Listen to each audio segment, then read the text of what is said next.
The morning sun rose over Seoul like it had for thousands of years. Children walked to school. Workers filled the subway trains.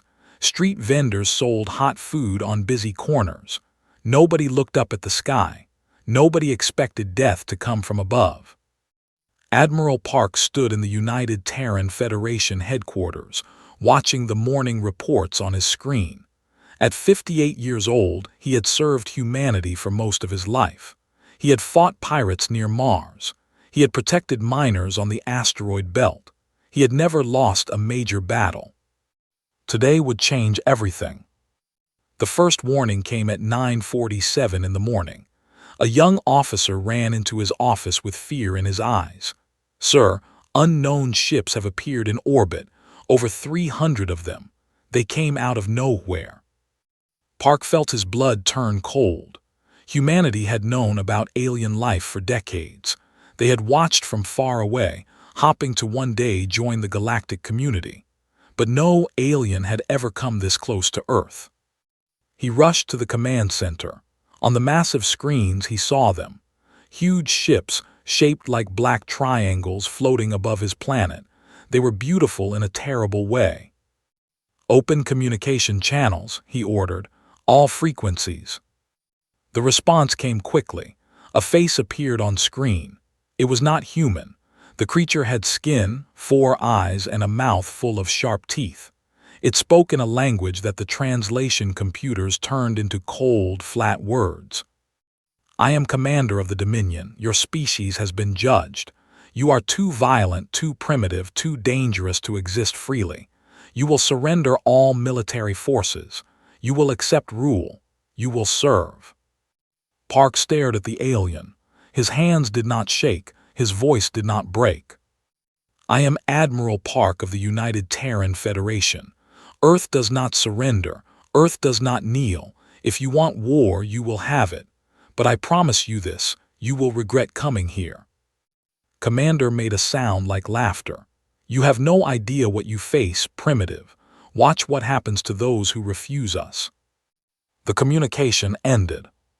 For 90 seconds, nothing happened. Then the sky over Seoul turned white. Energy beams fell from the ships like rain made of fire. Buildings melted. Streets cracked open. People vanished in flashes of light, leaving nothing behind but shadows burned into the ground. Park watched his city die. He watched 12 million people disappear in less than 2 minutes. His sister lived in Seoul. She had called him that morning to wish him happy birthday. Now she was gone. Now they were all gone. The ships hung in the sky, silent and satisfied. Their message was clear. This is what happens when you say no. Far away from Earth, near the frozen moon of Europa, a ship called the Defiance received the news. Captain was running training exercises when her communication officer called her to the bridge. "Captain, you need to see this. It's Earth, it's Seoul." Was 34 years old. She had grown up in a small apartment near the Han River. Her husband taught mathematics at a local school. Her daughters were 6 and 8.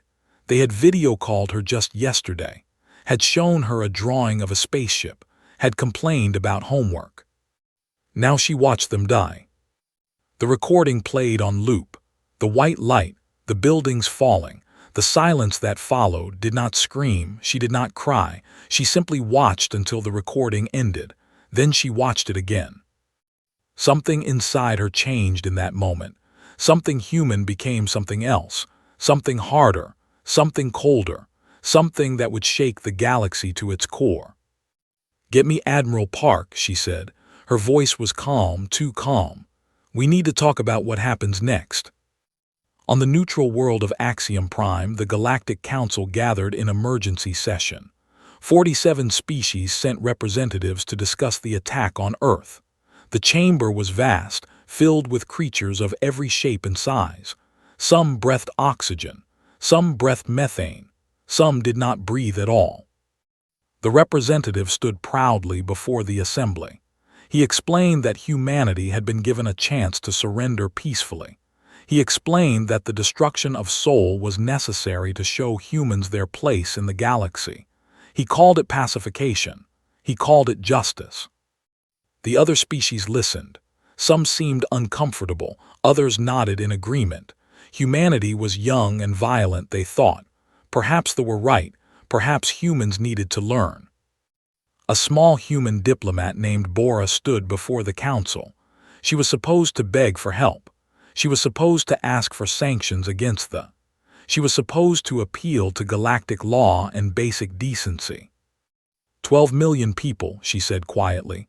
Children, elderly, families, gone in 90 seconds. We ask the council to condemn this act. We ask for justice. The voting began. Species after species pressed their buttons. The result appeared on the screen. Motion. The attack was ruled an internal pacification matter. They had the right to deal with primitive species as they saw fit. The council expressed mild concern and suggested that humanity should consider accepting terms. Bora stood alone in the chamber as the representatives left. Nobody spoke to her. Nobody offered comfort. She was small and unimportant from a small and unimportant world. She sent one message back to Earth. They refused us. We are alone. Admiral Park received the message in his office.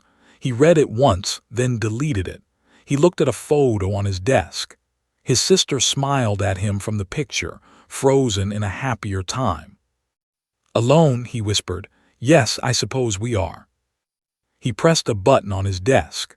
A secure channel opened to the highest levels of the Terran government. They chose silence, he said. Now we will teach them what human silence means. Begin Project Prometheus. Across Earth and Mars and every human colony, the same message went out. Not a message of surrender, not a message of grief, a message of cold, patient, terrible promise. The galaxy had ignored humanity's pain. The galaxy had called their dead an internal matter. The galaxy had chosen to look away. They would learn not to look away from Earth ever again. In her quarters on the Defiance held a small hair clip that belonged to her daughter. It was half melted, recovered from the ruins by search teams. She pressed it against her heart and made a promise to the dead. I will make them remember you, she whispered. I will make them remember all of you, and they will never forget what it costs to hurt us. Outside her window, the stars burned cold and distant. Somewhere out there, they celebrated their easy victory over the primitive humans. They had no idea what was coming.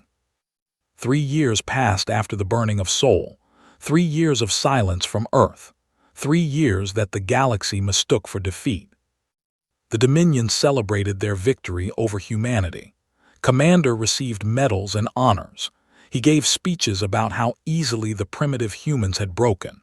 He told stories of how they had begged and cried when the fire fell from the sky.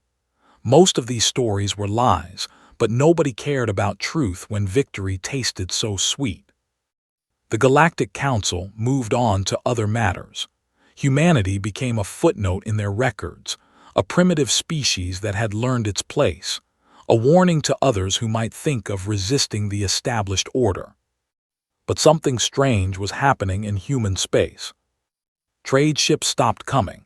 Communication reduced to short, basic messages. Human colonies went dark, one by one.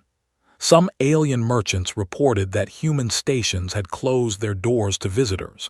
Others said that human ships had been seen moving in strange patterns near the asteroid belt. A young diplomat named noticed these changes.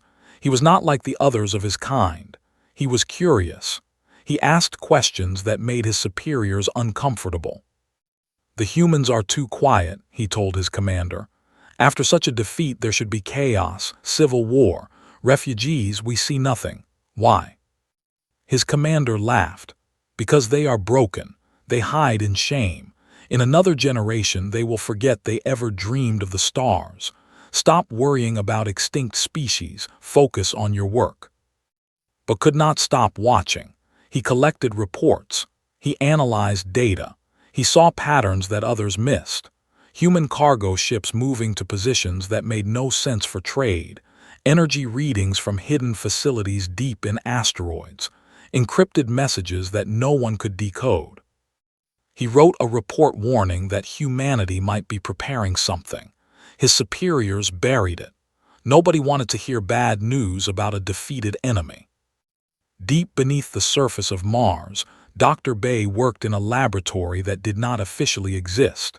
She was 41 years old, with tired eyes and hands that never stopped moving.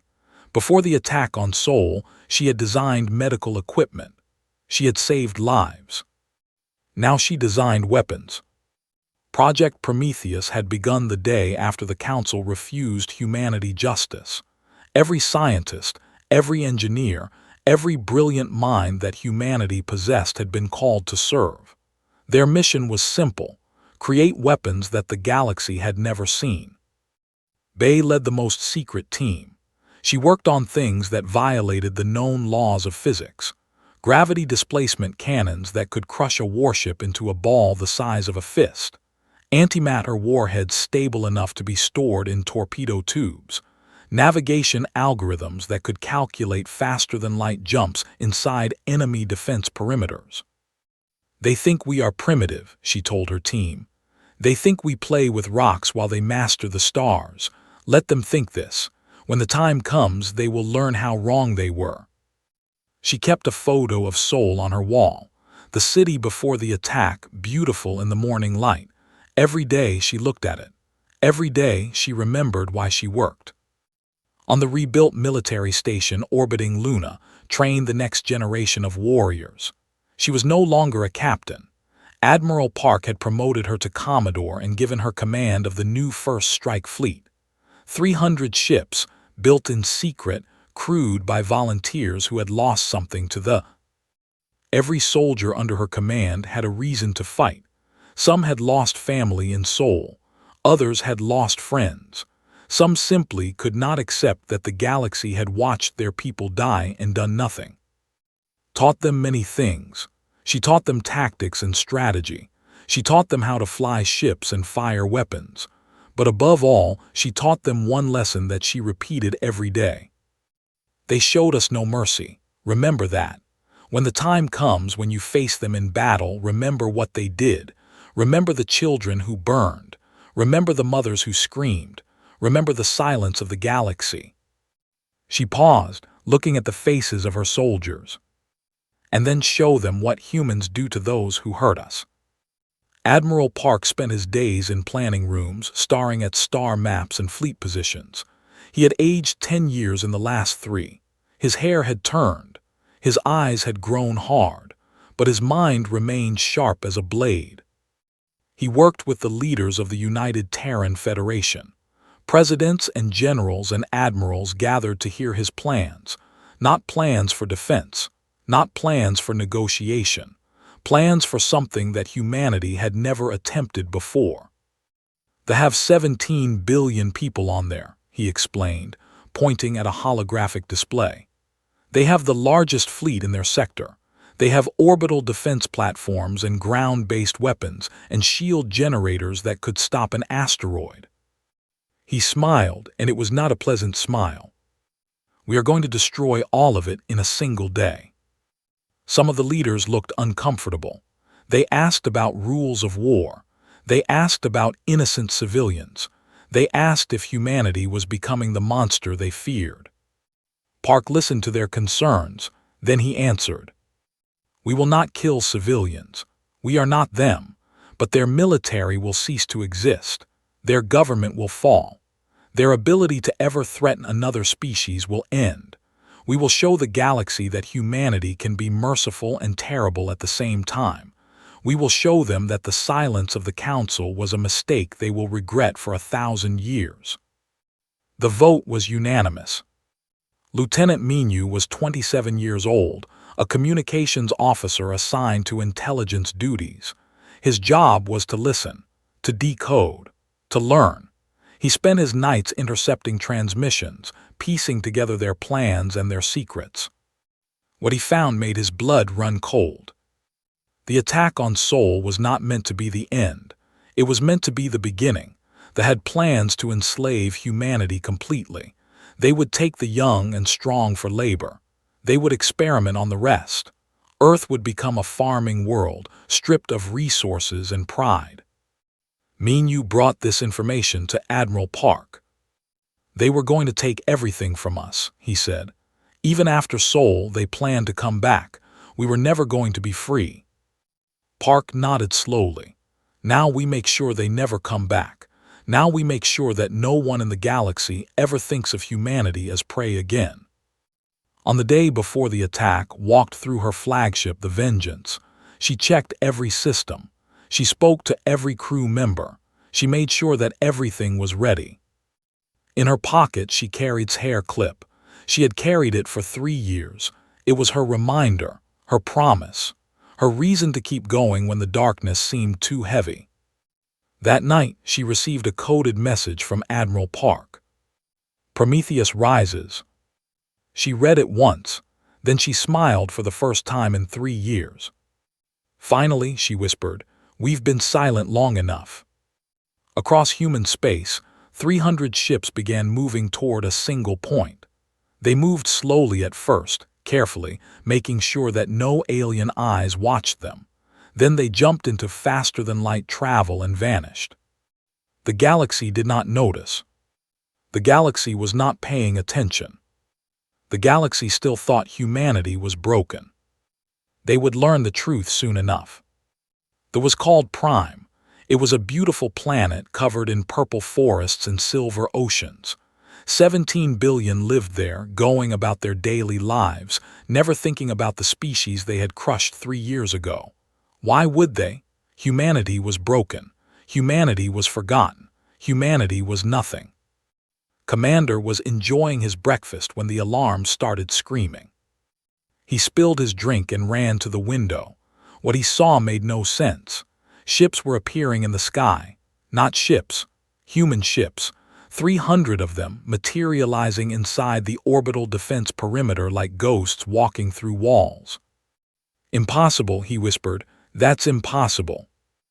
Everyone knew that faster-than-light jumps could not be made so close to a planet. The gravity calculations were too complex. The risks were too great. A single error would scatter a ship across 1,000,000 kilometers of space. But the humans had done it anyway. On the bridge of the Vengeance, Commodore watched the scramble in confusion. Their defense platforms were turning too slowly.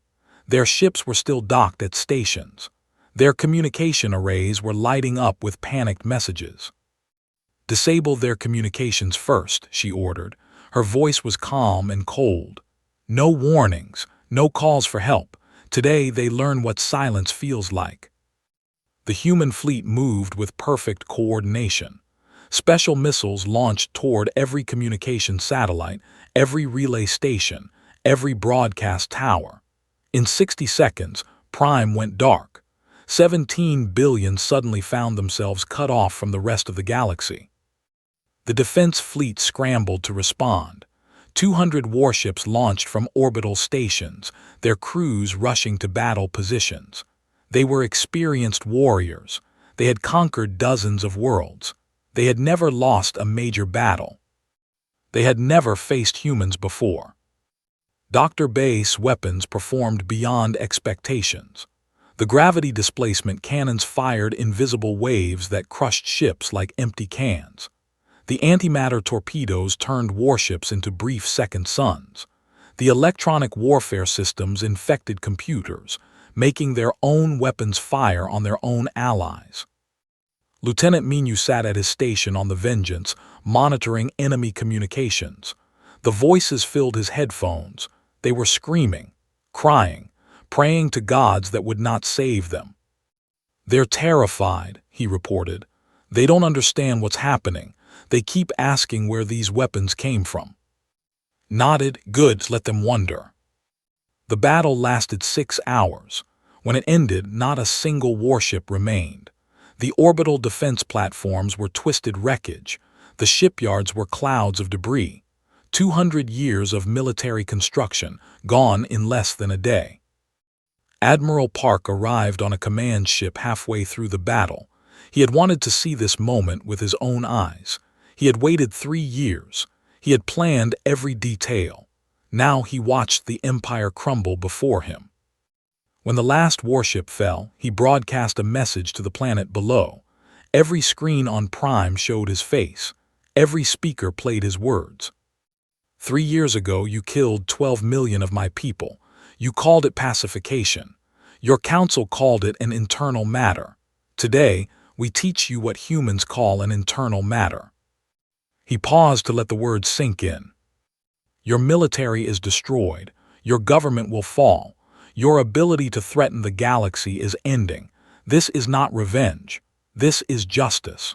This is the consequence of thinking that silence means acceptance. The orbital bombardment began. But it was not what they expected. They remembered Sol. They remembered the fire that had consumed everything without distinction. They braced themselves for the same fate. Instead, the humans dropped kinetic impactors, simple tungsten rods accelerated to incredible speeds by magnetic launchers. No radiation, no fire spreading out of control, just precise surgical destruction. Military bases vanished. Government buildings crumbled. Weapons factories became craters. The rods fell exactly where they were aimed, destroying only what needed to be destroyed. Civilian areas were untouched. Commander watched from a bunker as his world's power shattered around him. He had expected total destruction. He had expected the humans to be just as cruel as his own people. He could not understand why they were showing mercy. Commodore's voice came over every frequency on the planet. We are not you. We do not slaughter innocents, but your military dies today. Your government falls today. Your ability to hurt others ends today. She paused, and when she spoke again, her voice carried the weight of 12 million souls. Remember this mercy. You will not receive it again. If any ever harms another human, if any ever threatens our people or our friends, we will return. And next time, we will not stop until nothing remains but ash and memory. On the surface, civilians came out of their shelters. They looked up at the human ships hanging in their sky like dark angels. They saw the destruction of everything that had made their empire strong. But they also saw their homes still standing, their children still alive, their future still possible. They did not understand. How could enemies be so powerful and so restrained at the same time? How could the species they had dismissed as primitive show more control than the mighty? Admiral Park watched the planet from his command ship. He felt no joy, no satisfaction, only a deep, heavy tiredness that settled into his bones. Is it over? Minyu asked quietly. The battle is over, Park replied. But the harder work begins now. We have shown the galaxy what we can do. Now we must show them what we choose not to do. Power without wisdom is just another form of tyranny. Stood alone on the observation deck of the Vengeance. She looked down at the world they had humbled. Somewhere on that planet, children were crying in fear. Parents were holding their families close. Leaders were realizing that everything had changed. She thought of her own daughters, and who would never grow up, who would never fall in love, who would never have children of their own. They had stolen all of that in 90 seconds. She had wanted to burn their world to nothing. She had dreamed of it for 3 years. But when the moment came, she could not become the monster that had killed her children. We won, she said to no one. We won and we stayed human. I hope that's enough. She pulled out his hair clip and held it tight. I kept my promise, little one. I made them remember. The whole galaxy will remember. Outside her window, the turned slowly beneath the victorious human fleet. The stars watched in silence as they always had. But this time, the silence belonged to humanity. And the galaxy would never forget what it meant. The Galactic Council chamber on Axiom Prime had seen many historic moments. Wars had been declared in this room. Peace treaties had been signed. Empires had risen and fallen while the representatives of 47 species watched and judged. But the chamber had never been as quiet as it was now. News of the human attack on Prime had spread across the galaxy in hours. Every species watched the recordings in disbelief. The primitive humans, the broken humans, The forgotten humans had destroyed the military in a single day. They had used weapons that no one had ever seen before. They had appeared inside orbital defenses that should have been impossible to breach. And then they had shown mercy. The council gathered in emergency session. Representatives rushed from there, desperate to understand what had happened. The great chamber filled with whispers and worried glances. Everyone wanted to know the same thing. What did the humans want now? High Commander represented He was old and proud, with scars from battles fought long before humanity had reached the stars. He had not been on Prime during the attack. He had been here, on Axiom Prime, confident that his people had nothing to fear from primitive monkeys. Now he stood before the council, with rage burning in his 4 eyes. "This is an act of war," he declared. "An act of genocide. The humans have attacked without warning, without declaration, without honor. They have murdered millions of our soldiers. They have destroyed our government. They demand that the council intervene." The chamber remained silent. Looked around, confused. Where was the outrage? Where were the calls for justice? Where were the allies who had supported them for centuries? "Did you not hear me?" he shouted. "The humans have attacked us. They must be punished. They must be destroyed." Still no one spoke. Then a holographic image appeared in the center of the chamber. Admiral Park looked older than his years. His hair and hard eyes made him seem more like a statue than a man. He did not smile. He did not threaten. He simply stood there, calm and patient, waiting for the council's attention. "3 years ago," he began, his voice echoing through the silent chamber, "you watched 12 million of my people die. You watched them burn our city. You watched them laugh while our children screamed." He let the words hang in the air. "We came to you for justice. We asked only that you condemn what was done to us, that you recognize our pain, that you show even the smallest measure of decency." His eyes swept across the assembled representatives. "You gave us silence." The council members shifted uncomfortably. Some looked away. Others stared at their feet. They all remembered that day. They all remembered voting to call the massacre of soul an internal matter. "Now you understand what human silence means," Park continued. "Now you understand what we do when we are ignored. We waited 3 years. We prepared. We planned. And then we acted." High Commander stepped forward, his face twisted with fury. "You speak of justice. You murdered millions of soldiers. You destroyed our ships. You are war criminals. Monsters." Park's expression did not change. "How many soldiers did we kill, Commander? Give me a number." Hesitated. The reports say approximately 200,000 military personnel." "And how many civilians?" The chamber went even quieter, if that was possible. "How many civilians did we kill, Commander?" Park repeated. "How many children? How many elderly? How many innocent people who had nothing to do with your military?" "Said nothing." "None," Park answered his own question. "We killed no civilians. We destroyed your military and your government, but we left your people alive. We could have burned Prime to ash. We could have done to you exactly what you did to Soul, but we chose mercy." He leaned forward slightly. "That is the difference between us. You killed our innocents because you could. We spared yours because we are better than you." The council erupted in chaos. Representatives shouted over each other. Some demanded action against humanity. Others argued that the humans had shown remarkable restraint. Several species that had been conquered by in the past quietly expressed approval. Through it all, High Commander stood frozen, unable to argue. The humans had killed his soldiers, yes, but they had not committed genocide. They had not burned cities full of civilians. They had done exactly what they said they would do, destroyed the military without becoming monsters themselves. A vote was called. Should the council impose sanctions on humanity for their attack? The motion failed, badly. Most species were afraid. They had seen what the humans could do. They did not want to be next. but others had a different reason for voting no. They had watched the bully and conquer weaker species for generations. They were secretly glad that someone had finally stood up to them. After the vote, the council session officially ended, but no one left.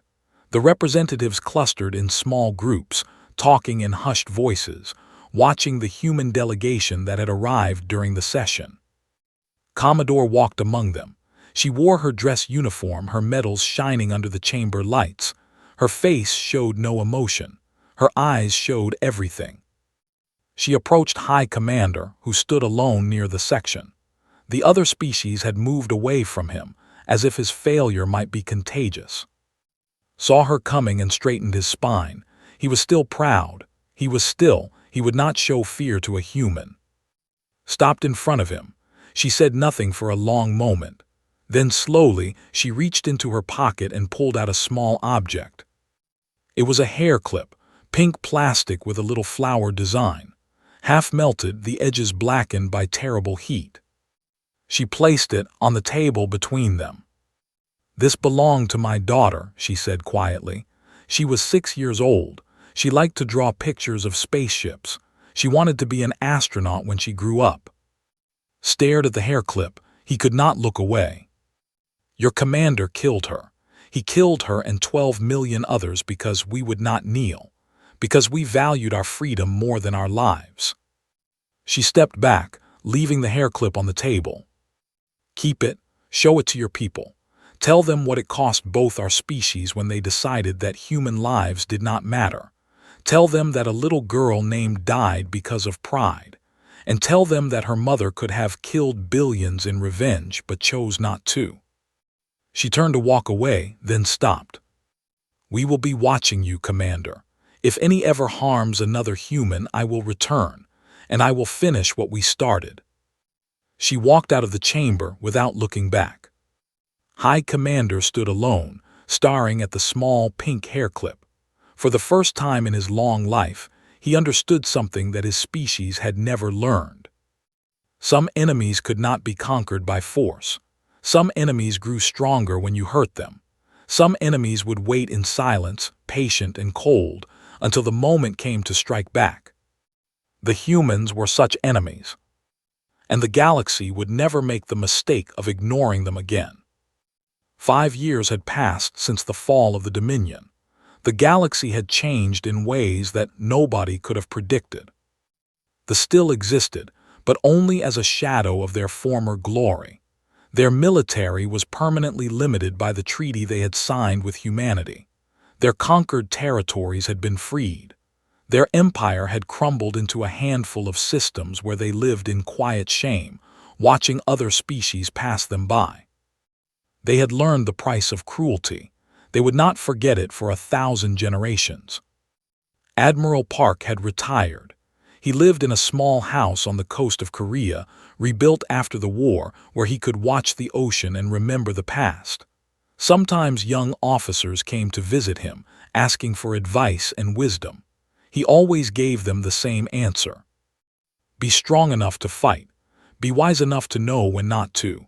And never ever let anyone tell you that silence means acceptance. He kept a picture of his sister on his desk.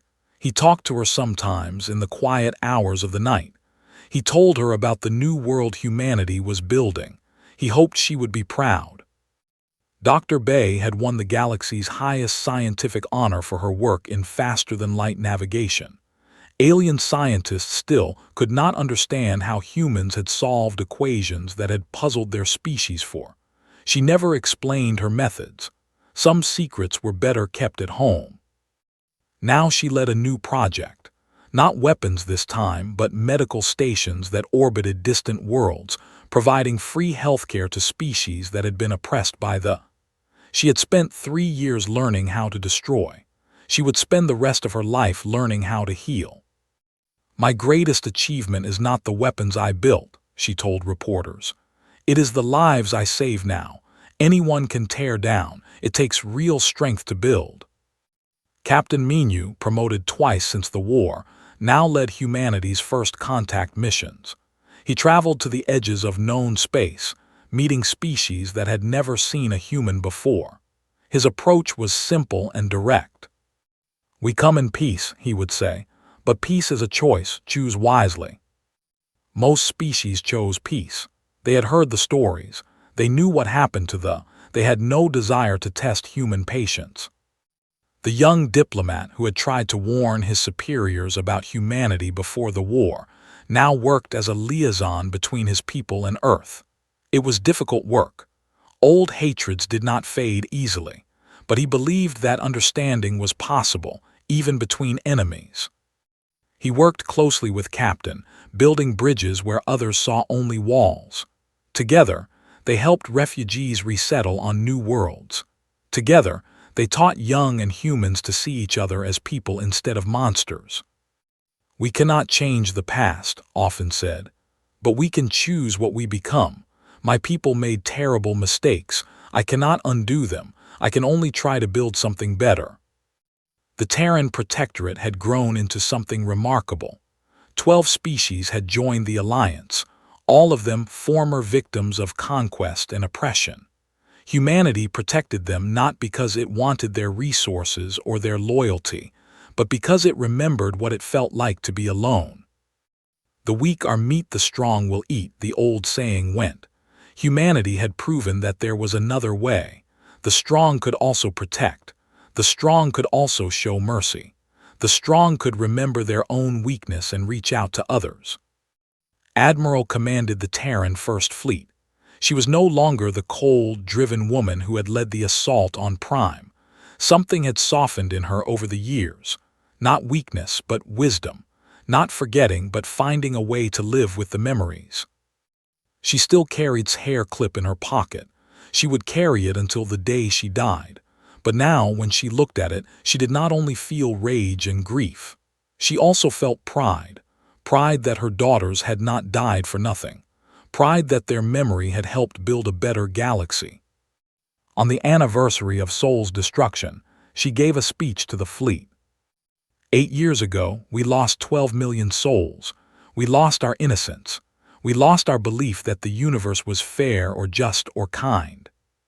She looked at the faces of her crew, young and old, human and allied species who had joined Terran service. "We could have let that loss destroy us. We could have become as cruel as those who hurt us. We could have burned the galaxy down and called it justice." She shook her head slowly. "Instead, we chose another path. We showed the galaxy that strength does not require cruelty. We showed them that mercy can be more powerful than revenge. We showed them that humans remember, but we also know how to move forward." She smiled, and it reached her eyes. "Today, we protect the weak. Today, we stand against bullies. Today, we honor our dead by being better than our enemies ever were." In the Galactic Council chamber, a new species arrived for their first meeting. They were strange creatures, with too many limbs and colors that shifted like living rainbows. They had recently discovered faster-than-light travel. They were excited and nervous and full of questions about the galaxy they were joining. One of their diplomats approached the eldest member of the council, a being who had watched civilizations rise and fall for 300 years. "We have heard stories about many species," the new diplomat said, "but we hear the most stories about the humans. What are they really like?" The elder thought for a long moment. He remembered watching the recordings of Sol burn. He remembered the silence of the council. He remembered the day the humans returned and taught the galaxy what their silence meant. "The humans are complicated," he finally answered. "They are capable of great kindness and terrible wrath. They protect the weak and destroy the cruel. They ask only to be treated fairly and left in peace." The new diplomat tilted its head. "And what happens if they are not treated fairly?" Every representative in hearing distance turned to listen. The chamber grew quiet. The elder looked at the young diplomat with ancient, knowing eyes.